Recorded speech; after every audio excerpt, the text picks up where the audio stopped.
The 2025 Invictus Games, a grand celebration overshadowed by a harsh reality check. The 2025 Invictus Games opened with a dazzling spectacle at BC Place Stadium in Vancouver, featuring a star-studded lineup of performers. Katy Perry, Nelly Furtado, Chris Martin, and Noah Kahan electrified the crowd, setting the stage for what was expected to be an inspiring evening of unity and triumph. But amidst the cheers, music, and celebration, a single speech managed to shift the event's entire tone, from exhilarating to deeply sobering. Major Noah's speech, a brutal truth that couldn't be ignored.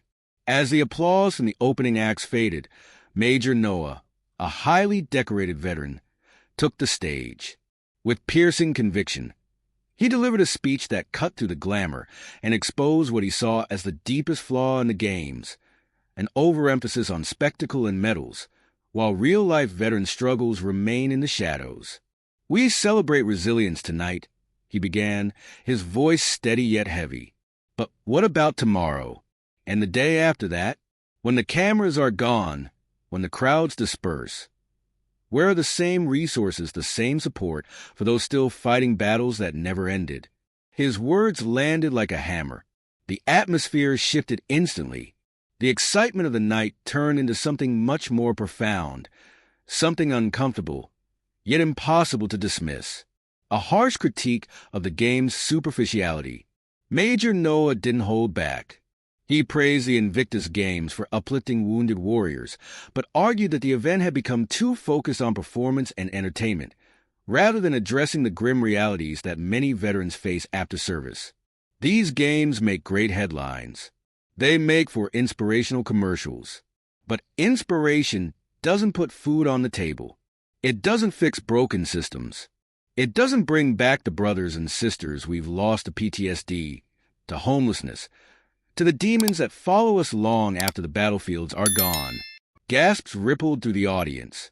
This was no ordinary speech of gratitude or encouragement. It was a direct challenge to the establishment, and one that left many in the audience visibly shaken. The emotional response. Celebration turns into reflection.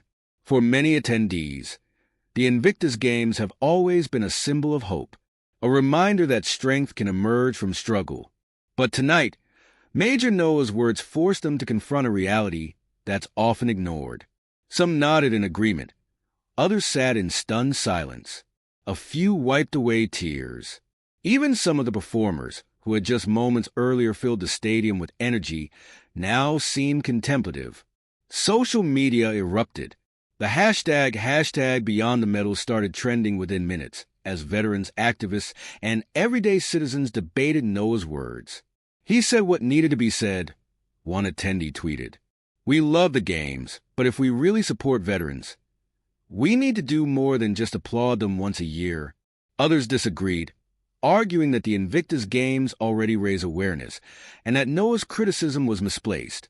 "We can celebrate veterans and push for more systemic change," wrote one Twitter user. "It's not either or." Prince Harry's reaction, acknowledging the concern but stopping short of solutions. All eyes turned to Prince Harry, the founder of the Invictus Games. Would he respond? Would he accept Noah's critique?